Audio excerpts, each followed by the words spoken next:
कि गुरुदेव ने लिखा था कि जो गायत्री के बारे में प्रचलित है कि गायत्री को कीलित कर दिया गया है, उसके पीछे की कहानी भी बड़ी अद्भुत है दोस्तों। पीछे की कहानी ये है कि 3 लोगों के श्राप कहते हैं माँ गायत्री को लगे हैं। श्राप कह लीजिए, कीलित कह लीजिए, कि लॉक लगा हुआ है, खोलना पड़ता है, चाबी लगाओगे तो दरवाजा खुल जाएगा। और किस किस के लगे हुए हैं? ब्रह्मर्षि वशिष्ठ का लगा हुआ है, ब्रह्मर्षि विश्वामित्र का लगा हुआ है और प्रजापति ब्रह्मा का लगा हुआ है। तो गुरुदेव ने कहा कि भाई आप सोच करके देखो कि किसने लगाया और क्यों लगाया। ब्रह्मर्षि वशिष्ठ सदाशयता का, ऐसे व्यक्ति का प्रतीक है कि जिनके साथ आप कुछ भी कर लीजिए पर उनके हृदय की सदाशयता में, उनके हृदय की भावनाओं की पवित्रता में कमी नहीं आने वाली है। वशिष्ठ के 100 पुत्रों का वध विश्वामित्र ने कर दिया।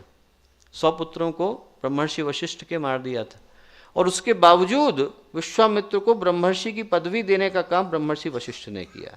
सदाशयता की पराकाष्ठा है कि यदि आदमी के अंदर कितना भी आप बुरा कर लो, पर ब्रह्मर्षि वशिष्ठ का जीवन इस चीज का प्रतीक है कि साहब कितना भी आप बुरा कर लो पर मैं हमेशा आपके लिए अच्छा ही करने वाला हूँ। 1985 में सभी आदरणीय मामा जी यहाँ पर उपस्थित हैं।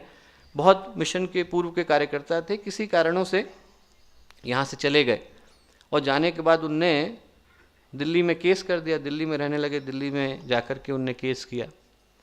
तो पुराने कार्यकर्ता थे अपने, सुप्रीम कोर्ट में लॉयर भी थे, कमल टावरी जी। गुरुदेव से आकर के बोले गुरुदेव वो उनने केस कर दिया है, हो सकता है कि दिल्ली जाना पड़े। तो गुरुदेव बोले बेटा जाना तो नहीं पड़ेगा, पर यदि गए भी अपन दिल्ली तो उसी के यहाँ रुकेंगे। बोले गुरुदेव उसने तो केस किया है आपके ऊपर, उनके यहाँ जाकर के कैसे रुकेंगे? गुरुदेव बोले बेटा बच्चा है अपना, बहक गया होगा, अपन उसी के यहाँ जाकर के रुकेंगे। दोस्तों इसको सदाशयता कहते हैं। कितना भी कोई बुरा करे पर उनके मन में से कभी पवित्रता नहीं जाती। हम लोग छोटे थे तो शांति कुंज में जब गुरुदेव ने पूरी की पूरी संस्कार परंपरा को यहाँ पर स्थापित किया तो बहुत सारे लोग थे जो विरोध करने के लिए कभी कभी आ जाते थे। एक तो सभी वर्गों के लोग, सभी जातियों के लोग, हर एक के लिए संस्कार हैं और ऊपर से निःशुल्क है, कोई पैसा नहीं लिया जाता। हरिद्वार में रह करके आप ऐसा काम कर रहे हो तो आसपास के लोगों में कुछ को विरोध भी होता था, लोग आ जाते थे। और जब वो आते थे गुरुदेव नीचे उतरते थे, उनके पास जाकर के उनसे पूछते थे बेटा चाय लिए कि नहीं, आपके लिए नमकीन वगैरह भिजवाएं क्या? हर रोज खाना भिजवाते। जो लोग विरोध करने के लिए तख्तियां लेकर के खड़े होते थे, गुरुदेव उनके लिए चाय भी भिजवाते थे, अंदर से सामान भी भिजवाते थे। दोस्तों इसे सदाशयता कहते हैं। जिसके अंदर सदाशयता होती है, जिसके व्यवहार के अंदर सदाशयता होती है, उसके लिए वशिष्ठ ताले को दोबारा से घुमा देते हैं। उसके लिए कहते हैं आपके ऊपर गायत्री लगेगी, बाकी के ऊपर नहीं लगेगी। पहला जो ताला ब्रह्मर्षि वशिष्ठ ने लगाया है वो इसलिए लगाया है कि व्यवहार में सदाशयता की आवश्यकता है। दूसरा जो ताला लगाया है वो ब्रह्मर्षि विश्वामित्र ने लगाया है। 32,000 साल की उनने तपस्या कर ली, मेनका से मुलाकात हो गई तो उनकी 32,000 साल की तपस्या पूरी तरह से खत्म हो गई, क्षीण हो गई। तो ब्रह्मर्षि विश्वामित्र ने लगाया कि जिसके चरित्र में प्रामाणिकता रहेगी, जिसके व्यक्तित्व के अंदर प्रामाणिकता रहेगी, जिसके चरित्र में कभी ह्रास नहीं होगा, स्खलन नहीं होगा, वो व्यक्ति गायत्री का अधिकारी बन जाएगा। दूसरा ताला उनका लगाया हुआ है।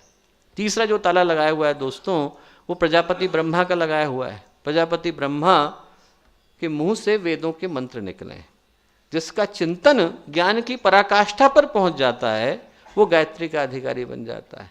और आप गुरुदेव के जीवन को देखो दोस्तों तो तीनों चीजों में गुरुदेव बिल्कुल शिखर पर उपस्थित है। इस युग के यदि कोई विश्वामित्र हो सकते हैं तो मात्र गुरुदेव हो सकते हैं। व्यवहार की सदाशयता हो, गुरुदेव उपस्थित हैं। चिंतन के परिष्कार हो, ज्ञान हो, गुरुदेव वहां पर उपस्थित हैं। चरित्र की प्रामाणिकता हो, गुरुदेव वहां पर उपस्थित हैं। जीवन के सारे आयाम गुरुदेव बिल्कुल शिखर पर उपस्थित हैं।